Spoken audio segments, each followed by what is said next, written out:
Hola a todos, muchas gracias por estar aquí. Bueno, si ustedes me buscan en internet, me van a encontrar como Catalina por Dios. Y sí, como se lo imaginan, es un regaño que me han repetido desde que soy una niña una y otra vez a lo largo de toda mi vida. Y ustedes se preguntarán, oye, ¿qué es eso tan rebelde, tan disruptivo, tan raro que yo estoy haciendo durante toda mi vida para que la gente me hiciera ese regaño y me dijera, Catalina, por Dios? Les voy a contar la verdad. Nada, nada. Yo crecí en una casa en donde me criaron tres mujeres maravillosas, independientes, increíbles, autónomas, autosuficientes. Cada una empujó un poquito el techo de cristal que le tocó. Y yo las veía ellas capaces de hacer todo y decía, bueno, no puede ser que yo no pueda hacerlo todo también. Sin embargo, el problema comenzaba cuando yo salía de la casa. Dentro de la casa a mí me celebraban mis opiniones, me dejaban participar en las discusiones familiares, yo podía hablar, había como una idea fija con el libre desarrollo de la personalidad, pero apenas yo salía de la casa y empezaba a hablar, a interrumpir, a opinar, a correr, a montarme a los árboles, a ensuciarme el vestido, la gente me decía, Catalina, por Dios. Y esto así hasta la universidad y hasta la fecha. Y entonces, ¿por qué? Yo me demoré mucho tiempo en darme cuenta que esto era un problema de género. Porque si hubiera sido un niño que hace todas esas cosas, me habrían dicho, Catalino, qué líder, Catalino, qué asertivo. Entonces sí es un problema de género y por eso vengo yo a hablarles hoy de feminismo, que es un tema que a mí me apasiona y que me ha dado muchas respuestas para la vida. Es un lente que me ha mostrado muchísimas desigualdades que no solamente me afectan a mí particularmente, sino que nos afectan a todos, pero especialmente a todas. Y sin embargo, muchas veces no entendemos cuáles son esas desigualdades porque el mundo está hecho para que no las veamos, no nos damos cuenta. Y muchos de los derechos que tenemos hoy las mujeres, como votar, tener propiedad, tener autonomía reproductiva, que ojo, que no lo tenemos todas las mujeres, los tenemos algunas privilegiadas, los damos por sentados. Y creemos que esto ha sido obvio de toda la vida, pero no. Y la persona que ha tenido mayor influencia en mi vida fue quien me enseñó que esto no era un regalo. Mi bisabuela Carlota García. Ella nació en 1900 en una finca cafetera. Y se dio cuenta muy rápidamente que su lugar en el mundo era parir trabajadores para la finca y luego hacerles de comer. A ella no le iban a enseñar a leer y escribir, ella no iba a heredar nada, eso era su función en el mundo. Y entonces ella decidió escaparse de la casa y se fue a Medellín, donde hizo muchas cosas, entre esas trabajó como obrera en las fábricas textiles, en donde ocurrieron las primeras huelgas de mujeres en Colombia. ¿Saben por qué protestaban las mujeres en Colombia en 1919? Para que las dejaran ir con zapatos a trabajar.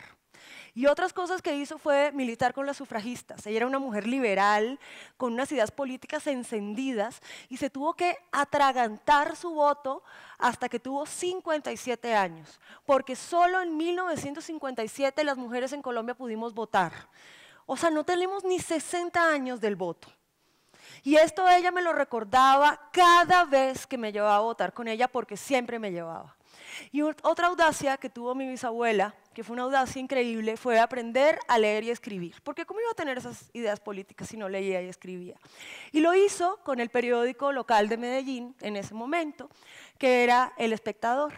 Y a mí me llena de orgullo y me resulta una cosa muy emocionante que 3 generaciones después yo tenga una columna en ese periódico en el que ella aprendió a leer. Esto es muy importante porque estos son derechos que nosotros damos por sentados hoy en día, pero cada derecho que las mujeres damos por sentados en realidad es un testimonio de la eficacia del feminismo. El feminismo es un tema difícil de hablar porque muchas veces estamos denunciando violencia, estamos denunciando explotación, estamos viendo casos como estos que son terribles y que muchas veces son descorazonadores porque pues falta mucho para que lleguemos a una igualdad de género.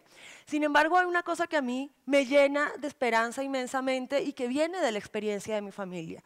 Y es que en 60 años hemos logrado tantas cosas y todo esto lo hemos logrado sin violencia. A mí lo que me emociona siempre es que el feminismo es la revolución social pacífica más eficaz y eficiente de todo el siglo XX. Sin embargo, nosotros seguimos teniendo resistencia con el feminismo. ¿Por qué? O sea, ¿por qué tenemos tanta resistencia con el feminismo, que es algo que nos ha dado tantas cosas? Lo que pasa es que la desigualdad muchas veces no la vemos. Y vamos a hacer aquí un ejercicio. A ver, nuestro cerebro funciona así, nuestro cerebro tiene atajos, entonces asocia ideas, imágenes y conceptos para tener atajos para pensar más rápido. Y muchas veces en estos atajos se meten unos prejuicios. Entonces vamos a hacer un ejercicio sobre cómo funciona nuestro cerebro y cómo pensamos. Yo les voy a decir una palabra y ustedes se van a observar para ver cuál es la imagen y cómo es esa imagen que primero asocian con esa palabra. No me tienen que contestar en voz alta, no tienen que contestar lo políticamente correcto, solamente sean honestos y honestas con ustedes mismas, ¿va? Entonces, la palabra humano, persona humana. ¿Ya todo el mundo se imaginó algo? Sí. No me digan, voy a hacer aquí un truco de prestidigitadora. Voy a adivinar qué fue lo que se imaginó la mayoría, pues porque ya sabemos que todos no somos iguales, entonces algunos se imaginarán otra cosa, pero la mayoría. Se imaginó un cuerpo de un hombre, quizás desnudo, con la piel del color blanco, con el pelo corto, o por lo menos por acá. ¿Sí? ¿Le atiné? A unos sí, a otros no. ¿A la mayoría sí? Ok, ¿se imaginaron esto? ¿Y no les parece muy problemático que una palabra como humano, que se supone que nos debe incluir a todos, la asociamos con un grupo tan limitado y con unos cuerpos tan limitados? Pues porque hombres blancos, la verdad, esos son minoría. En Colombia somos el 60% mestizos, 25% blancos según el DANE, aunque yo creo que somos menos, afrocolombianos 10%, indígenas 3.4% y en Colombia hay hasta gitanos. Y los hombres son menos de la mitad de la población. O sea, los hombres blancos, ¿cuántos hombres blancos hay en este escenario? Menos de la mitad. ¿Y ven? Sin embargo, la palabra humano se usa para referirse a ellos. Y cuando pensamos en humanos, pensamos en ellos, que son aquí tres, aquí sentados en el escenario y ya. Y esto es un problema, porque esto quiere decir que el mundo todo se ha pensado y se ha hecho para estos cuerpos. Y que los cuerpos que no nos parecemos al cuerpo del Vitruvio de Da Vinci, pues estamos excluidos del mundo. Y esto se nota luego en muchas cosas de la vida cotidiana. Por ejemplo, el espacio público. Los hombres pueden ir libremente por el espacio público, es una cosa muy sencilla, su ropa es cómoda, sus zapatos son bajitos, si llueve no hay problema, nadie les pone todas estas exigencias, no se tienen que hacer el blower, etc. En cambio, las mujeres salimos a caminar con miedo de que nos acosen. Y las mujeres en Bogotá no tenemos espacio público después de 10 de la noche. Por ejemplo, el feminicidio. Una cosa es que a un hombre lo maten porque le robaron, o porque le quieren robar su plata, o porque tienen una venganza, o porque es un soldado y entonces está de entrada en una situación de riesgo. Pero es que a nosotras nos matan por tener una relación sentimental, eso es lo que es el feminicidio. O piensen en el trabajo doméstico. Resulta que la mayoría de las veces, alguien tiene que, pues no la mayoría de las veces, siempre alguien tiene que cuidar a los niños y a los abuelos, ¿no? ¿Y quiénes son los que cuidan a los niños y a los abuelos? Usualmente mujeres. Y los horarios de trabajo están hechos para personas que no tienen estas responsabilidades. Entonces los niños llegan a la casa a las 4 de la tarde y alguien tiene que estar ahí, ¿no? Y ese alguien suele ser una mujer. Y las mujeres que tenemos el privilegio de no hacer estas tareas domésticas y de cuidado las relegamos en otras mujeres. Porque resulta que esta desigualdad nos dicen que no existe, sino que es que somos diferentes. Y las mujeres somos más suaves, más sensibles, más maternales, más lindas, somos mejores para escuchar, Y con ese cuento nos tienen haciendo 19 horas a la semana más de trabajo que los hombres. Como si cuidar fuera una cosa que se tuviera que hacer con el cuerpo de las mujeres. No, todos pueden ser responsables del cuidado de los otros. Y sin embargo, ahí estamos nosotras encargándonos de este tipo de trabajos. Espérate, a ver, ahí, esta ya estaba. Entonces, ¿qué pasa cuando estas desigualdades suceden? Que nos están dejando una carga de trabajo que es injustificada porque al final no hay ninguna característica que sea inherente a un género. Todas esas diferencias de género están construidas desde la cultura. Por ejemplo, esta idea de que los hombres son fuertes. Es que es una idea que además está muy aceptada. Sin embargo, hay muchas mujeres que son más fuertes que muchos hombres. Por ejemplo, María Isabel Urrutia, la pesista olímpica colombiana.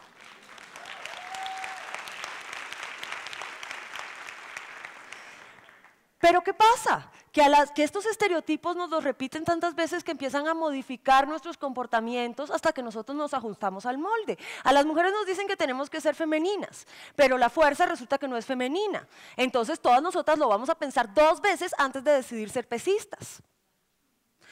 Hay más ejemplos. Por ejemplo, hay uno que a mí me fascina, que me decía mi bisabuela. Se supone que los cuerpos de los hombres son más fuertes, ¿no?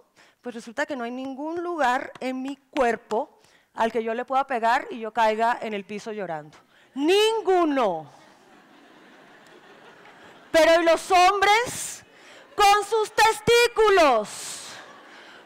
¿Cómo van por la vida con sus genitales expuestos así? ¿Cómo montan bicicleta? ¿Cómo montan a caballo? ¿Ven? Es verdad que las personas que tienen testículos tienen cuerpos más vulnerables y sin embargo no lo vemos así, o sea, de pronto el talón de Aquiles no era un talón.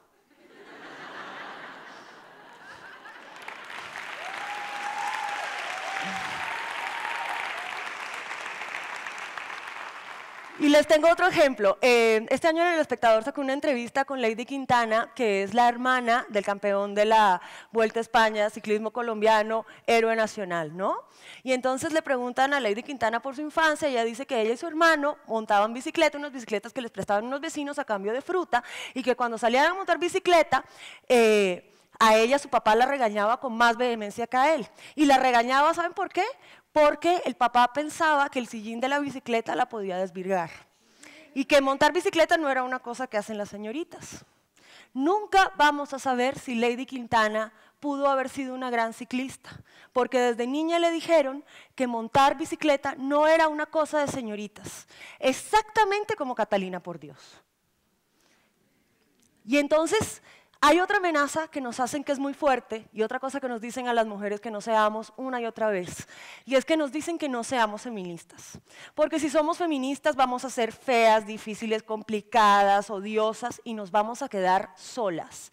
Miren esta publicidad, esto es una propaganda de comienzos de siglo en Estados Unidos contra las sufragistas, que son las mujeres que lucharon por el voto, en donde les decían nadie me quiere así que creo que seré sufragista. Y ustedes... miren que esto nos lo siguen diciendo hoy en día. Y entonces ustedes pensarán que esto es una cosa superficial, pero resulta que no, el amor no tiene nada de superficial.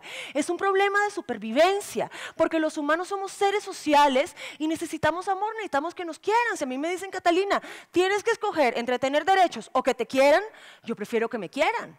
Es una necesidad básica. Pero lo que yo vengo a decirles aquí a ustedes es que no, esto es mentira. No tienen que escoger entre el amor y los derechos, pueden tener los dos. Es más, si algo me ha dado a mí el feminismo es amor, comunidad, amigas y amor del bueno, que es el que es en condiciones de igualdad. Esto es muy importante y entre las comunidades feministas que tengo, está una de la que estoy muy orgullosa, que es Estereotipas. Estereotipas es un proyecto de feminismo pop latinoamericano que fundamos con una gran amiga, Estefanía Vela, y es un proyecto multiformato que lo que está buscando es llevar las grandes ideas del feminismo y traducirlas a un lenguaje asequible en donde usemos el humor, la estética del pop y las nuevas tecnologías para difundir estas historias. Y hay una campaña muy importante que hicimos este año en Estereotipas que se llamó Mi primer acoso. Mi primer acoso nació de 2 coyunturas. El 24 de abril en México hubo una marcha multitudinaria en 25 ciudades en donde las mujeres salieron a las calles a quejarse por la violencia de género y a protestar por eso.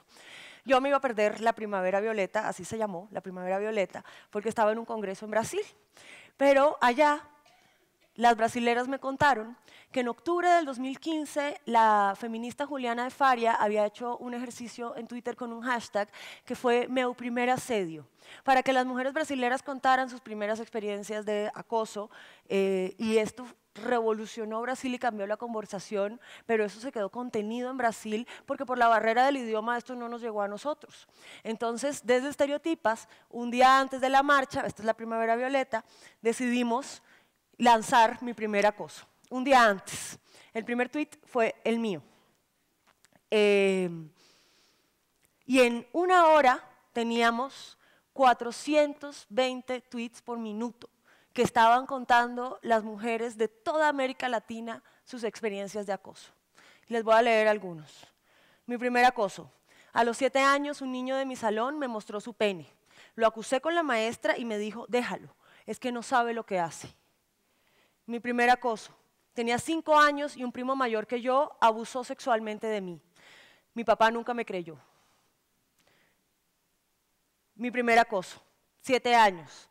En la calle apareció frente a mí desabrochándose el pantalón para mostrarme su pene. Salí corriendo y no le dije a nadie. Qué difícil escribir este tuit. Mi primer acoso fue a los 5 y quedó en familia porque mi pariente me dijo que yo era una mentirosa y precoz. Todavía me duele contar mi primer acoso. ¿Cómo vas a traicionar a tu familia? Cuando me vestía para salir, mi padre me veía las nalgas. Y esto es un mapa de cómo se movió el hashtag en el mundo durante esa semana. Y estas son algunas de las estadísticas que encontramos. Y esto es una cosa muy fuerte porque de repente, la mañana de la primavera violeta, todo el mundo se levantó con unos testimonios en sus redes sociales en donde no eran unas mujeres abstractas ni unas estadísticas que no nos llegan, sino todas las mujeres de su vida contando estas experiencias de acoso. Y esto es muy fuerte porque cuando nos damos cuenta que esto nos ha pasado a todas, todo el tiempo, toda la vida, de manera transversal, sistemática, sistémica, estructural, todos los días de nuestra vida, a todas las mujeres y desde que somos muy pequeñas, porque lo más escalofriante de mi primer acoso es que el promedio es que comienza a los 8 años y el 40% de estos episodios de violencia ocurren en lugares seguros y por parte de conocidos. Y muchas veces las mujeres no contamos estas cosas porque sentimos que si lo decimos en voz alta nos van a ver como si estuviéramos dañadas y nos van a señalar como víctimas. Pero cuando nos damos cuenta que somos todas, hablarlo se vuelve una cosa diferente y entendemos que es un problema estructural y se puede exigir una política pública. Mi primer acoso fue muy lindo porque fue un ejercicio de memoria. Si yo no le puedo pedir a las mujeres que denuncien a su acosador actual porque hacer eso muchas veces las pone en peligro de muerte, pero yo desde mi lugar de adulta puedo hacer un ejercicio de memoria para recordar el primero y en ese camino recuerdo a todos los acosos de mi vida. Y cada vez que las mujeres contaban sus historias en voz alta, le dan a otras mujeres las herramientas para reconocer el acoso en sus vidas y llamarlo por su nombre: violencia. Mi primer acoso abrió una conversación que cambió la manera en que nosotros percibimos el acoso. Y esto es muy importante porque yo soy una convencida de las conversaciones.